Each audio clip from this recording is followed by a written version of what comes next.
or a puncture. So picking himself back up to speed now.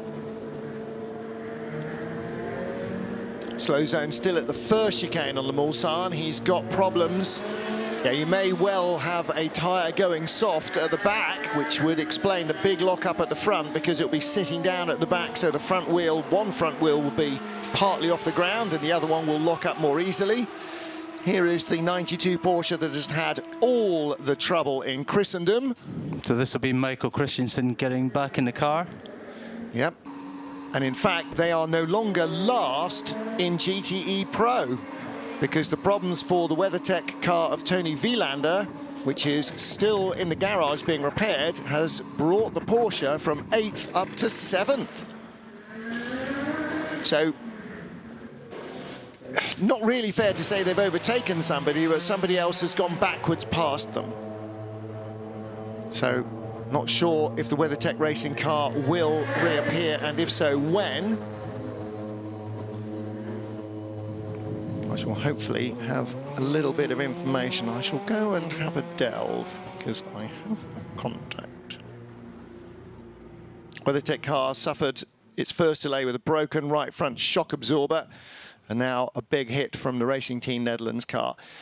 Toyota leading, one relatively healthy car ahead of the two Rebellions, number 7 car after a half-hour turbo change, 6 laps off the lead. LMP2 dominated by United Autosports and Jota. They're the 1, 2, 3.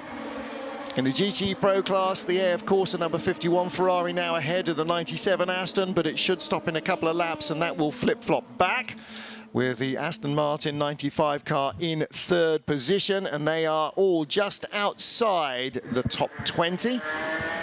Porsche's 91 car on the a lap behind the 95 Aston Martin, and only just 2 laps ahead of the 98 Aston that leads in GTE AM. The 90 car now in 2nd place after last round of pit stops. Dempsey Proton 77 car up to 3rd in the GTE AM class.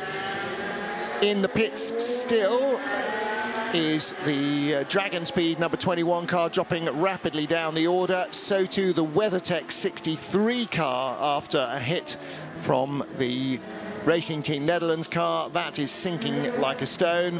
And behind the 88 Dempsey Proton car, there are no further runners. So 37 disqualified, black flagged out of the race. 16 with accident damage, 30 with accident damage, 4 with accident damage, 33 everything that could go wrong with the car went wrong with it. 52 with accident damage, 55 with accident damage, and 11 with an unspecified transmission or drivetrain failure that left it abandoned at the side of the circuit.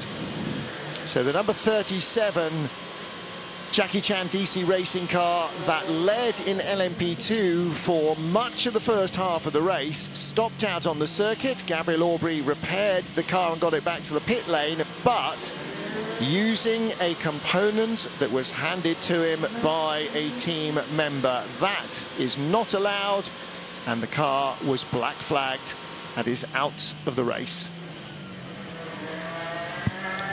Bit naughty of the team, but I guess if they didn't try it, the car would have stayed where it was. Yes, and they did say, it said in the statement, the team had admitted that they had handed the driver a component, but without it he would not have been able to get the car back to the pit lane, and they knew it was not going to be legal.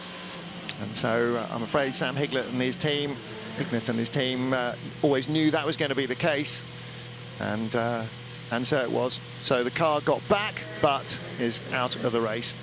We'll find out if we know what's going to happen with the WeatherTech car in a moment or two. This slow zone still continues from the exit of Tertre Rouge down to the first chicane on the Mulsanne straight as they continue to fix the tyre barriers there.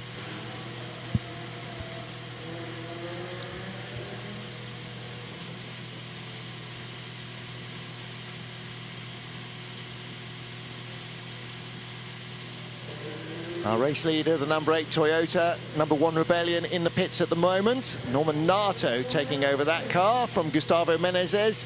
Louis Delatraz, the rookie, in 3rd place in car number 3. Delatraz already a winner at Le Mans this year. How so, I hear you ask? Did he win the 24-hour motorcycle race a couple of weeks ago? He did not. He won virtual Le Mans, the sim race that we held in June as part of the Williams esports team that claimed the victory.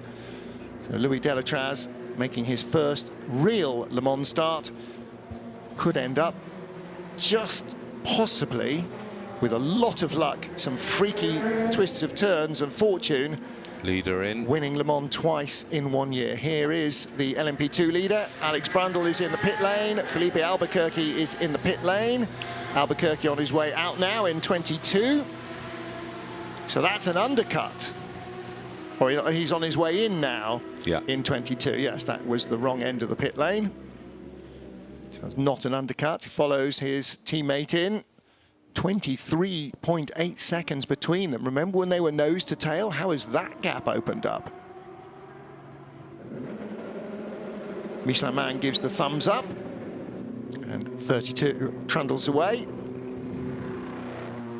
Well, his dad's been an overall race winner. Can Alex Brundle take a class win here as well? Long way away. Almost 10 hours of racing still to go. A couple of hours of darkness in that, and who knows what twists and turns may still wait in store for so many of our teams. He really did lose a lot of time over that last stint. As you say, they left the pits nose to tail and after the last stop, so Alex really putting the hammer down. And it does seem that the 32 car has had a little bit in hand in terms of pace over 22. Remember way back a few hours ago when Paul di Resta was stuck behind Phil Hansen, and then as soon as he got by, he was able to just creep away. Yeah, he pulled out a gap of about 15 seconds. So the table has turned the opposite way to a 25-second deficit now for Albuquerque over Brundle. Into the slow zone, straight out to the pit lane. It's a very long slow zone, isn't it? All the way down to the first chicane. Yeah. Yes, putting those tyres back from the Charlie Hollings incident. There's the speed limiter. Look, it's just bouncing off the limiter at 80 kilometers an hour. Looking at his steering wheel there, you can see his tyre pressures. 1.82 on the front, 1.81 on the back. We saw earlier on Ant Davidson, he was running over 2 bar, and he was complaining like anything on the radio. Here is the Jota car, the same car that Ant Davidson was driving earlier on. It's got Antonio Felix da Costa at the wheel, and the difference between this car and the United cars in front is the tyre. This car on Goodyear rubber, and the United cars, like more of the LMP2 field, on Michelin. It could be that the hot pressure on this car is slightly higher than the Michelin. Maybe we'll get an onboard and be able to see his steering wheel. And of course, a different tyre, different construction, different sidewall, different philosophy. You find it in your road car. If you change your tyres from one brand to another, quite often the tyre pressure that felt comfortable before feels completely wrong, and you may have to go higher or lower just to suit the construction of the different tyre that you're using. And if you can feel that on a road car, imagine how much more sensitive a racing car is to tyre pressure. It's not something you often think about in a road car, but it makes a huge difference to performance in a racing car. Clearing out the vents of our GTE leader, Alessandro Pierguidi, in the AF Corsa pit lane. But that should allow Maxime Martin to go past him in the Aston Martin. The Aston was in front. Fuel only, no tyres, no driver change. So will that be a significant difference? He does come out back in front. And where's the 97 Aston? Is that it? Hoving up behind? Or is that it coming onto the straight? Looks like that green windscreen strip might be the 97 car. Our director's doing a good job if he spotted it. It is 97 in second place, and that'll be about a 15-second gap back. So I think what happened there was Alex Lynn probably stopped during green running and with the Pierre Guidi car, the 51 car, he was able to stop, or his pit stop itself, the scheduled pit stop, was during that long slow zone, and that means he's, yeah, as you said, gained about 15 seconds. Now, of course, what happens now as they go into the slow zone, second place in Pro and Am, nose to tail, because that's Johnny Adams, TF Sport Aston, which is second in the Am class now, because Paul Dall'Anna's 98 car is in front. Looking at that vision there, quite often the different manufacturers will set their the limit of their car, so they're all on a speed limiting button on their steering wheel, and it looks like the Aston Martin's set slightly quicker than the Porsche, because they're right up the back of that Porsche and they want to go a bit quicker. Well, there's the answer. That's the bit of the Red River Sport Ferrari that hit the tyres, everything between the wheels. That's looking a bit knackered. Well, I was going to say second hand, but I think it's worse than that, Jim. Even the splitter got a bit of a whack on it. Well, and it may not have been that incident, because this has had a couple of high-speed offs. I think this car has been more trouble than they were hoping for during the race. I'm not sure that any of its three drivers have had an instant free moment. Here we go. Coming down into the chicane. Is there a touch with somebody, or looking in the background? Nope. Is it? Gets it wrong under braking, spins through the gravel trap, hits two tyre stacks. Yeah.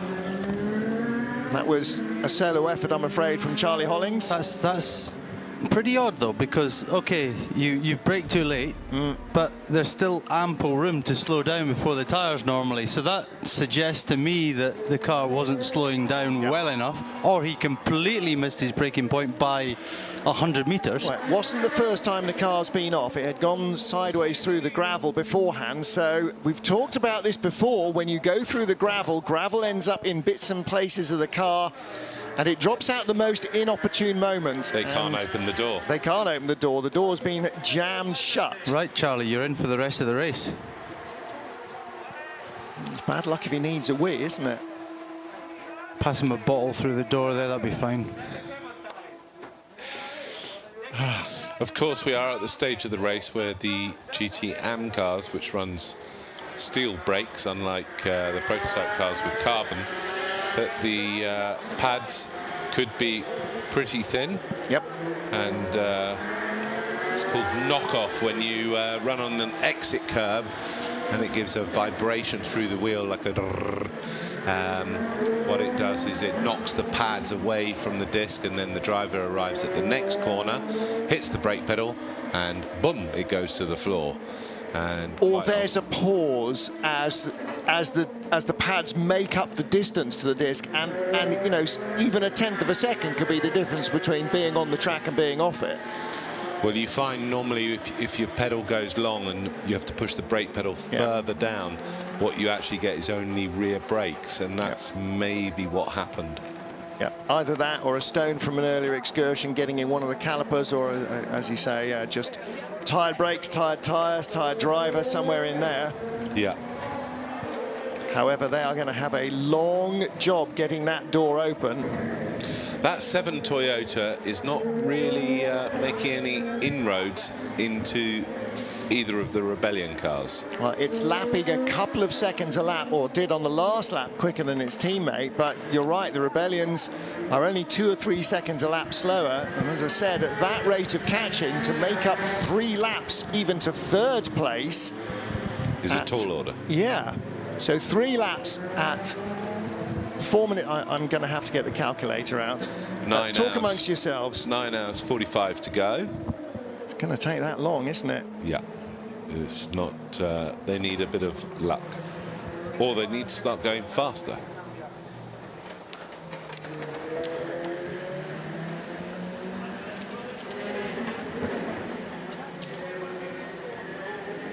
Paul Dall'Anna now the leader. I think they're maybe out of sync because Johnny Adam pitted not long ago, and only 11 seconds behind Paul Dall'Anna is Johnny. So when Paul comes in for a pit stop, that gap will swing back the other way. 1 lap lead still for the Toyota over the Rebellion. Number 1, Norman Nato in the car, Louis Delatraz in P3. A rookie, of course, doing a very good job so far.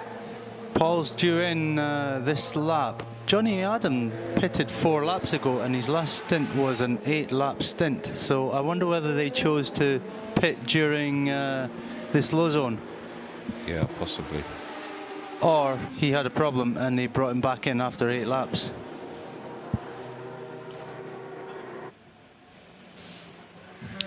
Da Costa is a minute and 30 behind Albuquerque.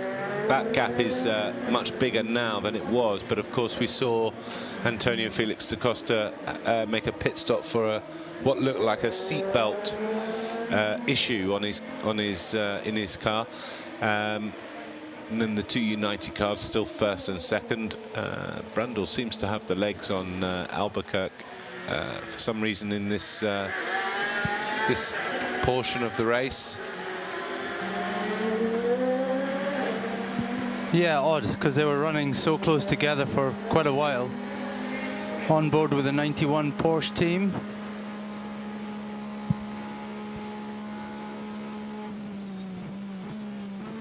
That's the car that hasn't had any issues. The other one had a power steering failure, didn't it? So Porsche Richard Leach to the wheel of that car. Porsche not really had the pace during the race.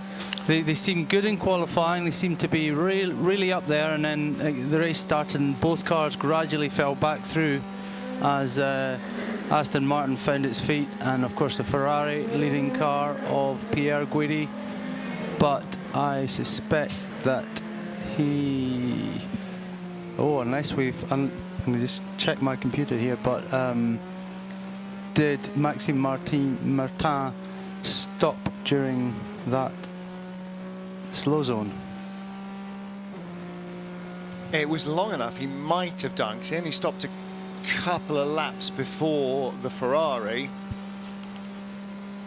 Might not have worked too well for him.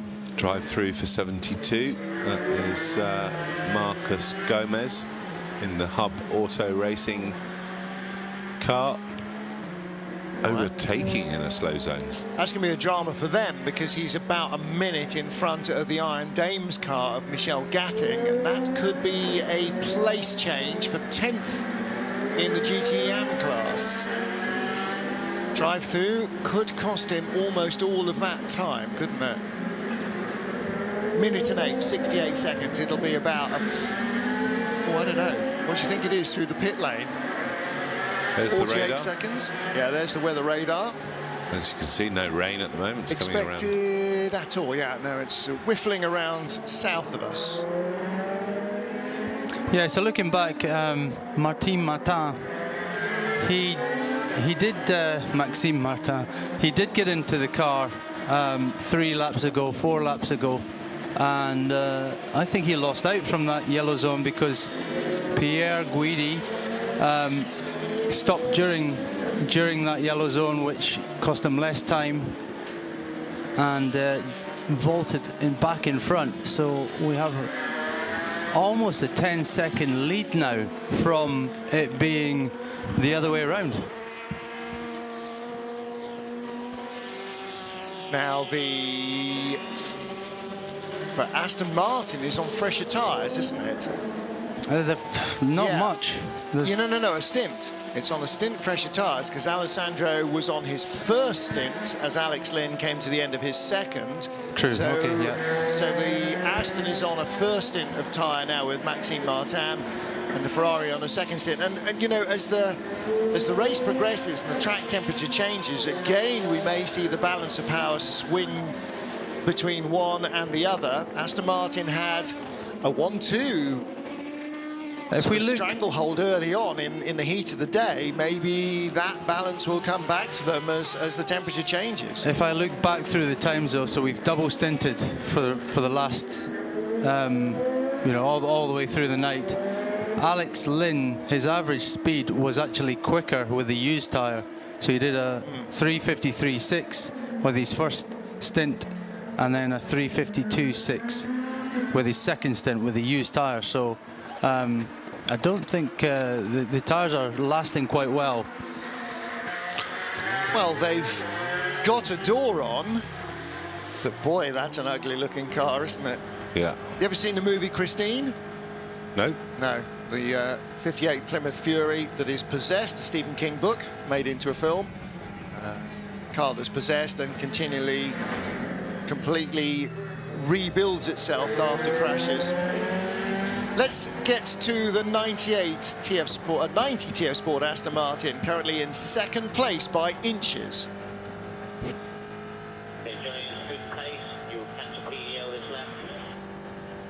Well, PDL is the man in front, Paul Dall'Anna. That's the 98 Aston. That was 20-odd seconds in front a stint ago, and Johnny Adam has reeled him back in. Now, this 98 car dropped back when Augusto Farfus was at the wheel, and Charlie Eastwood in the 90 car got by him and left him behind, and the same is happening again. Johnny Adam catching and looking to pass Paul Dall'Anna. Paul's got a lot of experience of this race and this car, and is not going to be an easy pass. He might be the gentleman driver, and Johnny might be the factory pro and Le Mans winner, but it ain't an easy pass. He goes by... I'm not sure. I think there's a radio transmission will have taken place with the other car saying what's happening, that Johnny's coming, and Paul's not going to fight him too much, I would have said. No, but he won't roll over and let his belly be tickled either. He was going to make Johnny work for that, because every half a second he loses now might be the difference between winning and losing at the end of the race.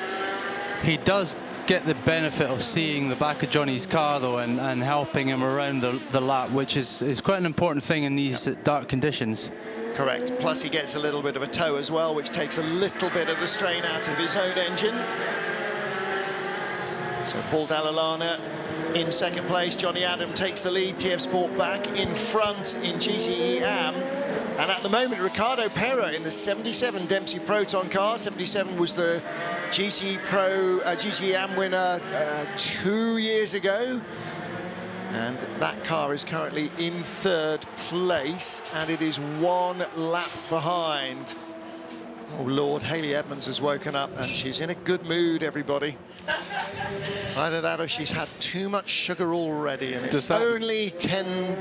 Does that mean she's making the tea?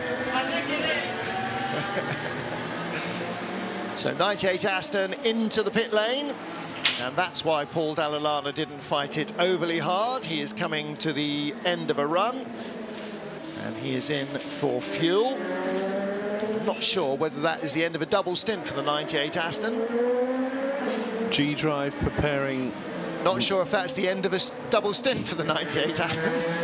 I can probably tell you that. You could. That's why I poked you. For the 98, that's Paul. He's just done 1 stint so far, so I imagine he's going to stay in that car. Yeah, I agree. Little recap of what's been going on recently. That damage to the Racing Team Netherlands car after its crash with the WeatherTech Ferrari. WeatherTech Ferrari still in the garage, and I'm afraid I can't summon any news from the team. I'm afraid we have to assume that we may not see that for quite some while. 98 Aston here then was the leader at the beginning of the last lap, and comes in second place for fuel. No tyres, just a quick wash and brush up. Interestingly, Paul Dall'Anna able to do 1 extra lap on that stint, stalls the car now, but because of that slow zone, that shows how close they are between doing 14 and 15 laps. So Paul could do 15 laps that time. 14 3/4 is no use to anybody unless there's a slow zone or a safety car, isn't it? It's such a long lap here. You don't have any fat on the bone. You either can make it or you're out of the race. Famously, You're going to say Frank Biela. Yeah. 2003. Yeah. Very well. It was the RHC, wasn't it? Very early on when there were 2 different Audis racing here, the open cars and the closed cars. The open cars, Frank Biela was driving one of the Audi Sport UK cars and didn't make it. Well, I was here and I wasn't racing. So I reckon, and I didn't race between 1980 something then. no, isn't no, it? Oh, between 99 and 2006, I didn't race here. Oh well, that's a mere 7-year window of opportunity. I think that car was an R8. I think it was 2003. Yeah. Because I think I came that year. Yeah.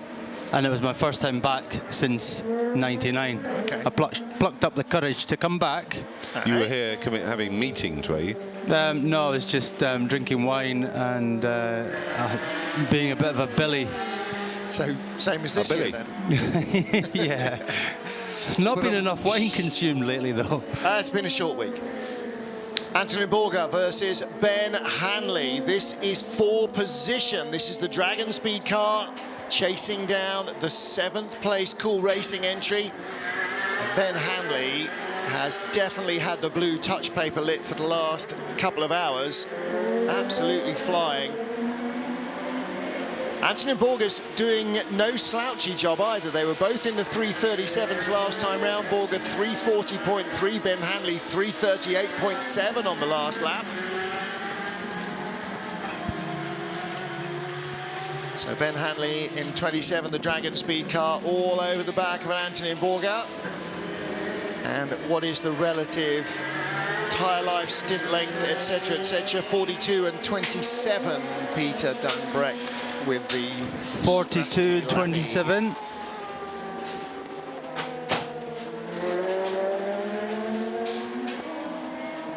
While you have a look at how long they've been in, Ben Hanley giving chase.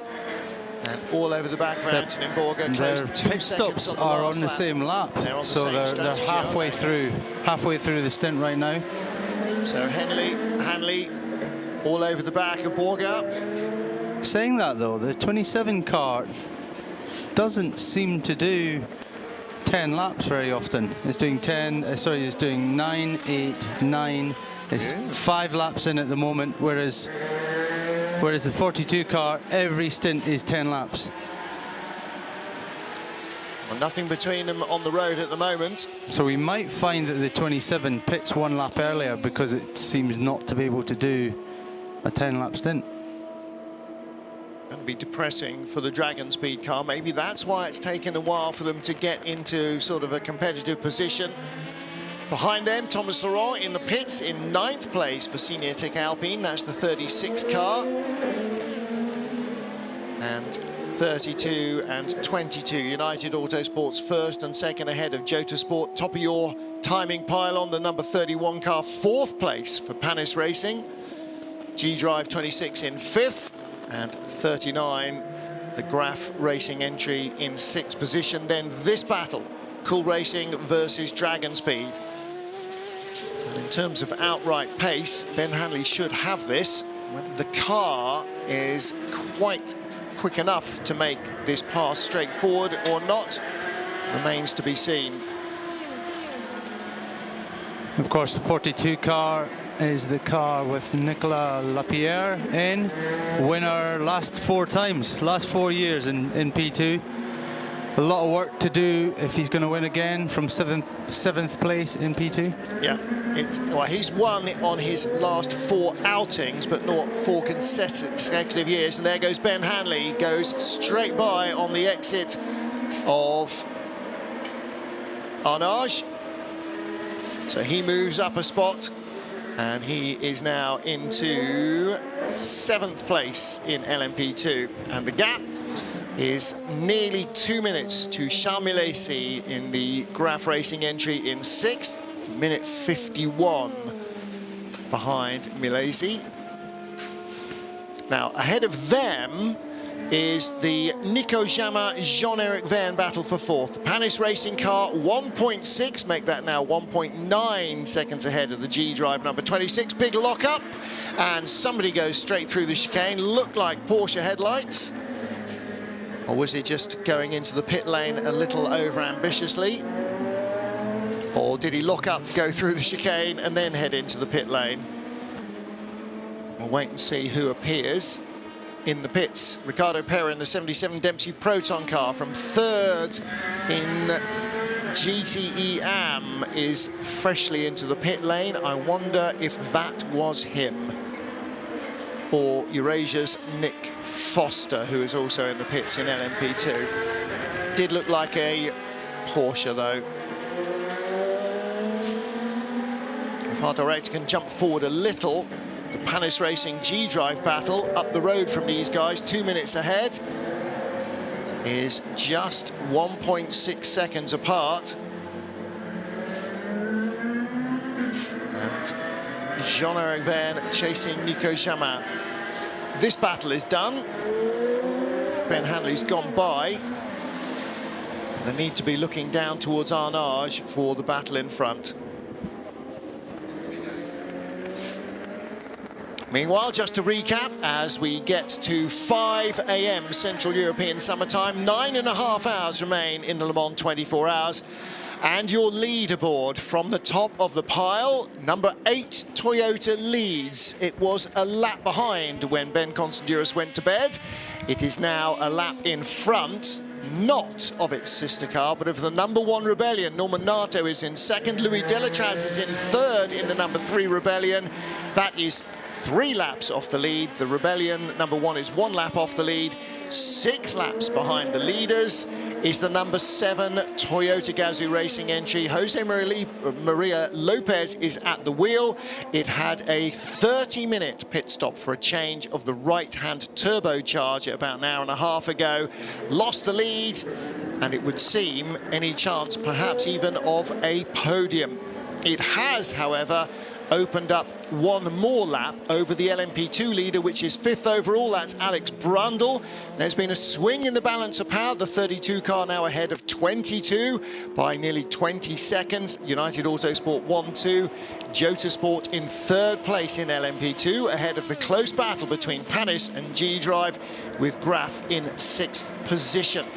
The AF Corsa 51 Ferrari has got supremacy back over the 97 Aston Martin in the GTE Pro class, and those cars remain a lap ahead of the 3rd placed Aston Martin of Nicky Thiem. He is a lap ahead of the 91 Porsche in 4th, with AF Corsa's Miguel Molina, the 71 car, coming up the order into 5th position, as Risi Competizione slump a little down the order into 6th. The much delayed 92 Porsche is way behind, 44th overall compared to 29th of the Risi competition car, and the WeatherTech Ferrari that was clattered off the road by Nick de Vries in the Racing Team Netherlands LMP2 car is in the garage and has been for 30 minutes or so after spending nearly half an hour in the gravel trap waiting to be rescued from Arnage, and it seems that that car may not reappear. In the GT Am class, it's been an Aston Martin battle for the last 6 hours. 98 AMR and 90 TF Sport cars battling each other. Johnny Adam now ahead in the TF Sport car as it has once more regained the upper hand over the 98 car. In 3rd place, Team Project One now, ahead of AF Corsa, so the 56 car ahead of the 83 car, and 77, having just stopped, has dropped from 3rd down to 5th place. Those cars covered by about a minute as they battle for 3rd, but they are a little behind the Aston Martin duos out front. So recently we have, it seems, lost the WeatherTech 63 Ferrari. The 37 Jackie Chan DC Racing car was excluded for receiving outside assistance when it stopped when Gabriel Aubry was driving it in the lead of LMP2. The number 16 G-Drive by Algarve car eventually had far too many problems to continue and has been retired. 30 Duquesne car, Tristan Gomedy, had a huge accident at the first chicane on the Mulsanne Straight, a 3-car incident involving, he reckons, the 31 car, and we know the 22 United Autosports car was there as well, so the 31 Panis car, but not sure where the incident started. It ended with the Duquesne car out of the race. Tristan Gomedy was okay, as was Bruno Spengler when the rear wheel fell off the Bicoles car. The number 4 car then dragged back to the pits and into retirement. 33 high class has been more trouble than any car has a right to be and has eventually been retired. The 52 car, Alexander West, had a big crash in the Porsche curves, writing off the AF Corsa AM entry, or that AF Corsa AM entry. Matt Griffin in the Spirit of Race Ferrari, after Duncan Cameron was tubbed off the road by a rival in an LMP2 car. It came into the pits, had substantial rebuild, went back out, and was clearly not drivable. That car is a retirement, and our first retirement of the race, the Euro International number 11 LMP2 car, just rolled to a halt dead stick under Eric Maris and never made it past the Forest S's. So those are our retirements, and our one exclusion potentially added to the list of retirees is the WeatherTech Racing Ferrari. And for me, that is it for a few moments. And Ben Constanduras will lead you through the next few hours. And to add, unfortunately, to that retirement list, Dragon Speed 21 with a misfire that is uncurable, and therefore they have pulled the garage doors down on that car. They still have another machine, though, in the 27 machine, sitting 7th in LMP2 right now. Ben Hanley aboard that car, but what a shame to lose Juan Pablo Montoya's vehicle, and that, as they say in their tweet, we don't have many problems with the LMP2 cars, but today we've had them all. Hot news. Martin has just overtaken Pierre Guidi for the lead in GT Pro. He did it at the second chicane under the braking, and has been pretty quick over the last few laps. His average lap time is down in 3:51.7, whereas Pierre Guidi 3:54.2.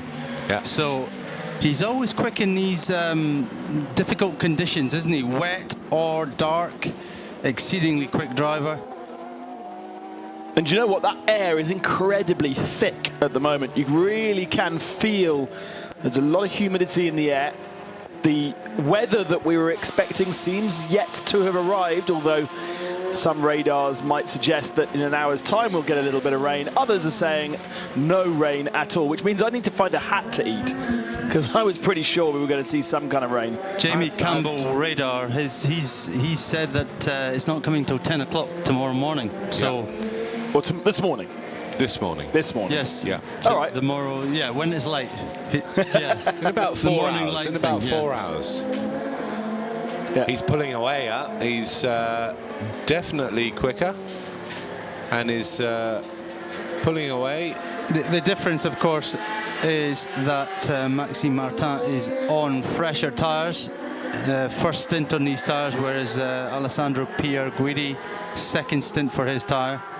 You can see the best laps on screen, literally a tenth apart between the two cars.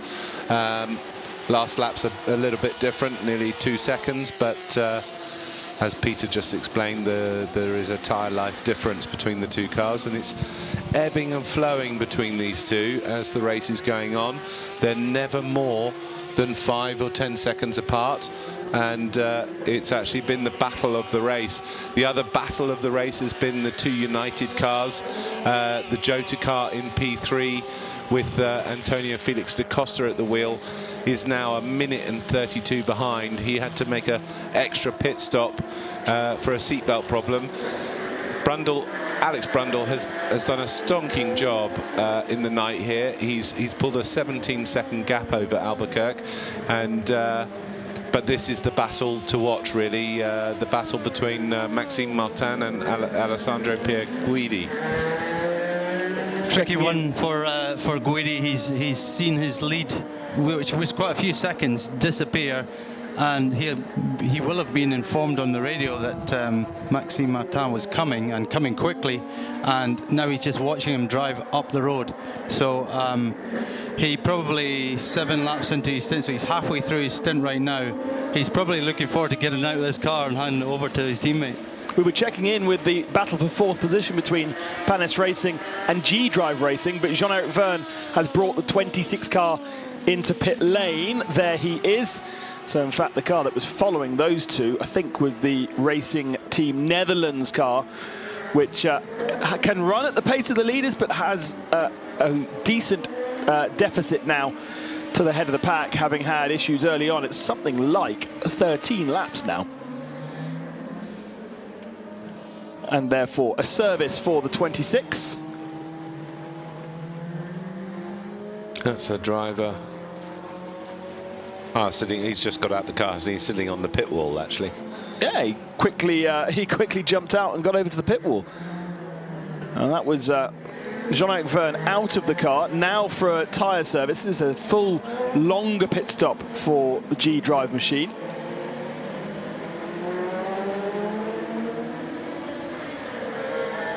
Andrea Bellicchi also in pit lane. Oh, you've got to look over your shoulder to make sure you don't pull out in front of another car. Luckily, he stalled. He stalled, yeah. Otherwise, that could have been a bit more messy. There is Bellicchi just pulling into his stall. So driver change, tyre change for G-Drive Racing. The only one left, with the Algarve car retiring out of the race. Roman Rusinov back aboard that machine and continuing to claw back the deficit that they had a few hours ago. It was Roman Rusinov who was aboard the car when it had a sensor issue that simply wouldn't allow it to do a full lap without cutting out. He did 2 laps like that rather than coming into the pits after the first lap. And after 6 minutes, they managed to change the sensor, the throttle sensor that was stopping them from continuing at full power. Fixed back out on circuit, and since then has just been trying to get back onto terms with our leading cars. But still a lap deficit between the front 3 and then 4th placed Panis Racing. And that was really down to the safety cars that we had, 4 or 5 hours ago. Second position for this car, number 1. Rebellion Racing now heading back out the circuit. Pachito Lopez bringing the 7 into pits as Norman Nato exits pit lane.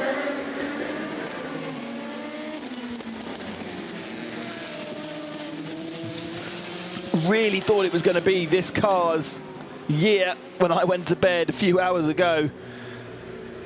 But it's not over yet, It's not over yet, no. 9 hours, 17 minutes to go. And that, whilst you were catching up on your beauty sleep, the number 8 car had a moment after a safety car period with again a lot of smoke coming out of the back of it as it exited the Ford chicane, more than we've seen previously. So yeah, half an hour, or no, a good 40 minutes, wasn't it, lost in the pit lane for the number 7 Toyota. And the number 8 car has had a tricky run in the beginning, didn't it? They had some problems, but since then a pretty reliable run. Actually, both Rebellions have been incredibly reliable, haven't they? Jumping aboard the 22. Philippe Albuquerque was vocal at the start of the race, and here he is on the radio now to his team.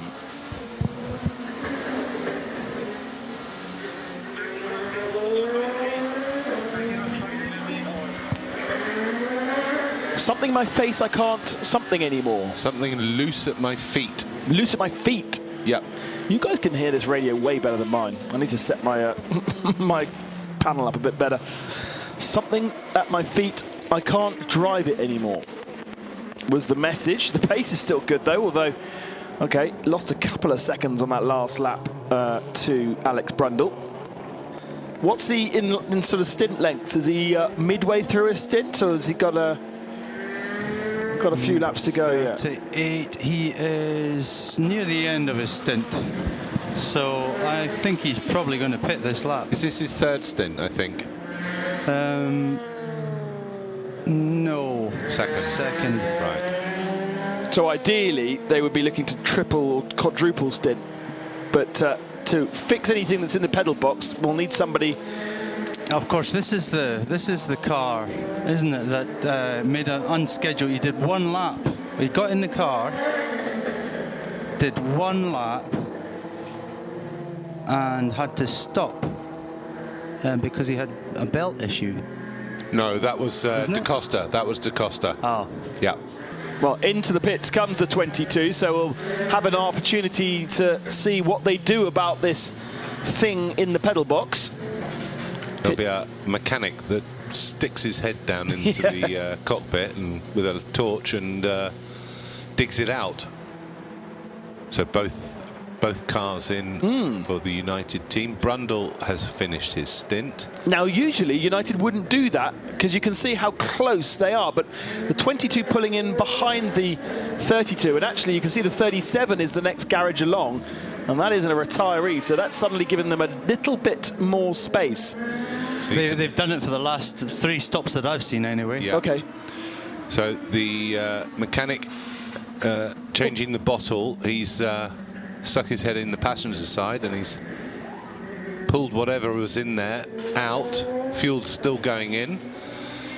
The 32 car is doing tyres, which the 22 won't do, I don't think, because he's only done 2 stints. So going to have to push him back. There we go.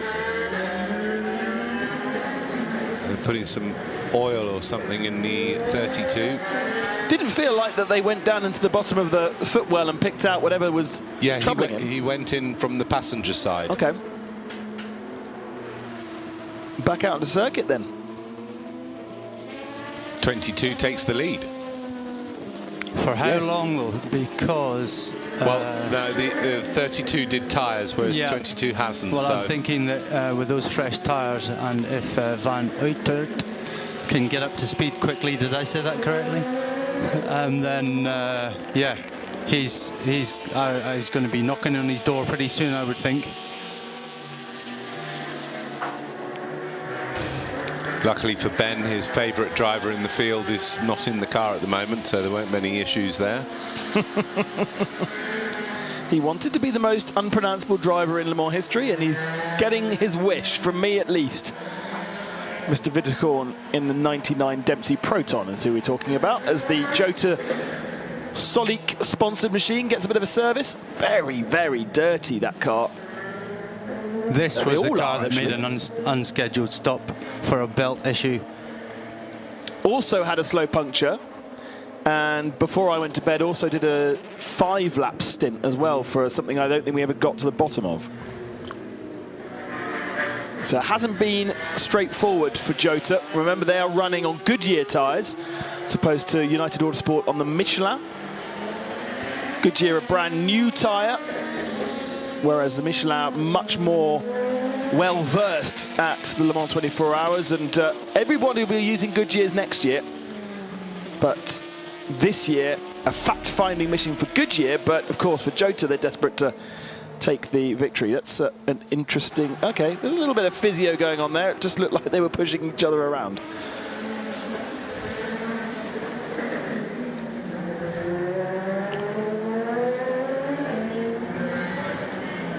Tired mechanics. Yeah, remember, these boys don't get a chance to do a 3 or 4 hour stint off. They have to be up every effectively 40 minutes for a pit stop to an hour if you're a GT car. They don't get the chance for a couple of hours off like we do in the commentary box, or the drivers do as well. Very bright in this car, isn't it? It's very blue. Yeah. Now, as McNish was explaining, this is night light, so it doesn't affect your eyes as a normal traditional light would. I just don't really know why you need all that light. It's so that you can see things. The buttons. Well, the buttons are all backlit on the steering, but it's just little things like the map above their head. There'll be maybe some fuses in places, brake balance, other things that are not backlit, just so that the driver can see. It looks brighter, I think, on the screen. It is a blue light. And people that know about blue light glasses, it doesn't affect your eyesight and doesn't give you that tiredness. And it is behind their eyes. It's not in front of them. You know, it's behind their helmet, lighting up the dash. Most of these dashes and wheels as well have a little knob which has got a plus and a minus, and you can change the brightness of everything as well. So it's like a dimmer switch. Here we go then. United versus United for the lead in LMP2 at this moment in time. New tyres versus old tyres.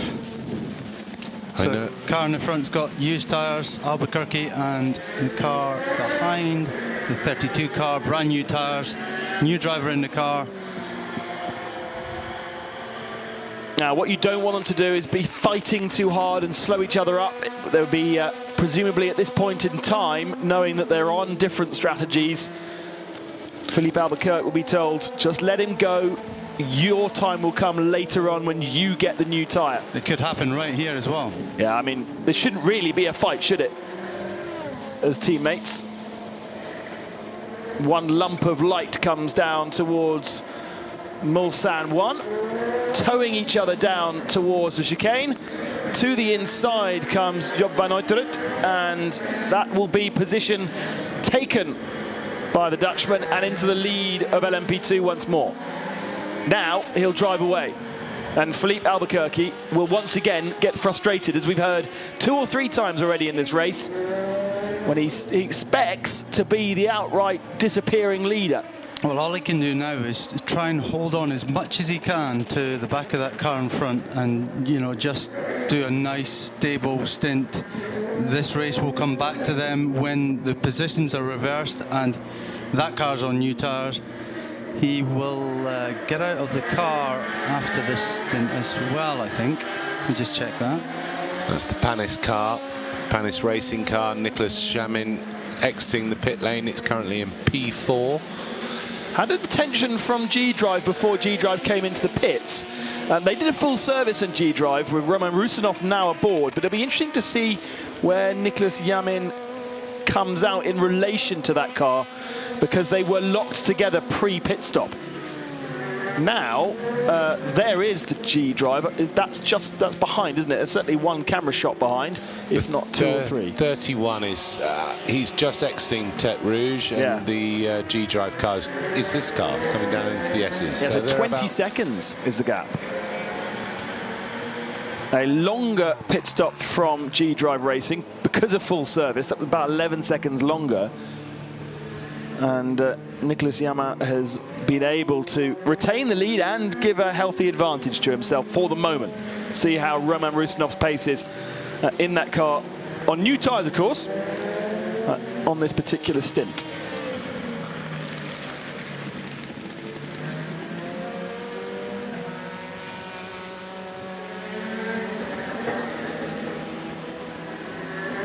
The gap between Martin and Pierre Guidi, 2.5 seconds. I'm surprised. Oh, that's big a huge lock-up. Oh, is that the one we saw? I think we've seen that. No, that's a new one. There was a puncture, wasn't there, on one of the cars? That's Eurasia with Roberto Meri aboard the wheel, some point Formula 1 driver. Sophia Flores exiting the pits after one of her stops. I think this is her second stint. Yeah, and they're doing a great job still. P12 right now for that car, as Sam Bird gets himself prepared to jump aboard the AF Corsa 71 machine that now sits... Well, that's had an issue, hasn't it? Because that sits behind the Porsche of Richard Lietz now, and it used to be fighting for the lead. So do we know what happened to 71? Anybody awake? Puncture and Mulsanne. At 1:30 in the morning, and that cost them 7.5 minutes in the pits, and obviously a very long journey to the pits as well. Let's go back on board with Philippe Albuquerque. Is he getting frustrated?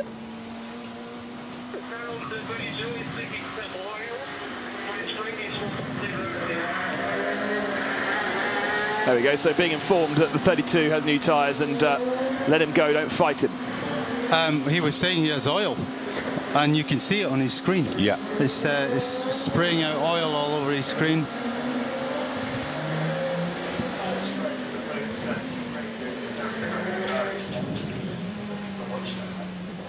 Through the first chicane here.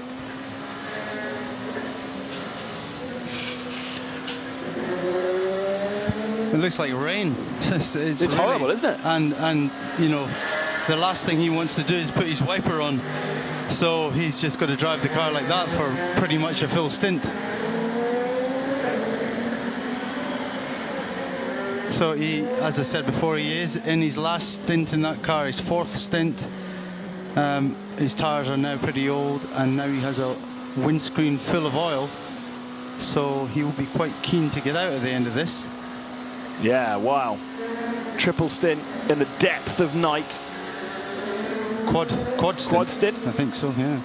And the tyres are doing doubles? At least doubles, if not. Yeah, I guess they are doing doubles. We did see earlier on the race triple stints, didn't we, from some of the LMP2 tyres? But they might be doing quadruples now. With the cooler. I think it's the GT cars that aren't allowed to. Yeah. They have to only do doubles with the tyres, and therefore, normally you would get the GT drivers doing at least 3 stints in the night, but they're all only doing 2 because they have to change tyres. Whereas these guys can do 4, and therefore they get a longer rest when they get out of the car.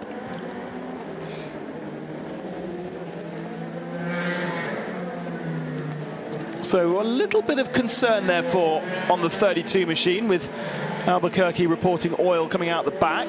We've got a slow car on the Mulsanne straight, and that is Charlie Hollings aboard the Red River Sport Ferrari with a rear right puncture on the Mulsanne, so a long way to get home. He needs to be careful with that car to not let it delaminate. There he is. It's already slightly damaged the diffuser, isn't it? I'm not sure you saw that, Ben, but that car at around about 4:40, so about half an hour ago or so, Charlie had a massive off at the first chicane, smashed into the tyres, and brought them onto the track. So we had a long yellow zone, slow zone, and he got the car back, got it fixed, went back out, and now he has a problem on the other side of the car, because it was the left side that he had the damage on. That's a long journey back to the pits. In fact, looking at Alan's notes here, so Johnny Molem's had a problem. Hollings has already had a big spin at Porsche curves, and a second spin at the chicane. So no, he's had 3. He's been off at the Porsche curves, he's been off at Mulsanne, and he's been off at the first chicane. And I think Johnny had an off somewhere.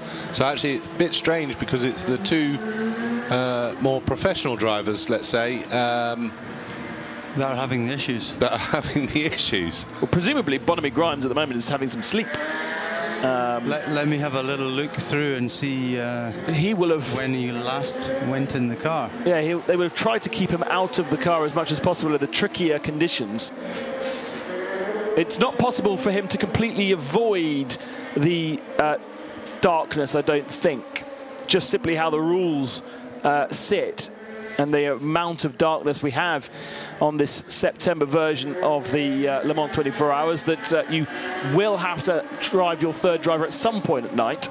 You're absolutely right. On the screen in front of me, I've got Charlie Hollings, Charlie Hollings, Charlie Hollings, triple, Johnny Molem, Johnny Molem, Johnny Molem, Johnny Molem. He did 4 actually, or 4.5, 3.5. Charlie Hollings, Charlie Hollings. So Charlie's due to stay in the car at least for 1 more stint after this. So it could be that they're a bit fatigued, and that's why we're having the issues. The other battle, which was the top 2 cars, 2 Aston Martins, TF Sport and Aston Martin Racing. Charlie Eastwood, been in the car quite a while now. Paul Della Lana dropping down away from Charlie. 38 seconds now, the gap. Paul's actually doing a rather good job, because I don't think I've seen Paul Della Lana make any mistakes. So nearly won the race a couple of years ago. He was leading by a good lap, I think, and unfortunately hit the wall at the Ford chicane. I don't want to give him the curse, but that's a great battle between two Astons there. And then we still have the battle of the 2 pro cars between Alessandro Pierguidi and Maxime Martin. The gap has opened up to a minute, but Maxime is on his out lap, so I think they're slightly out of sync. And then the gap between the 2 LMP2 leaders, the two United Autosports cars, just 5 seconds.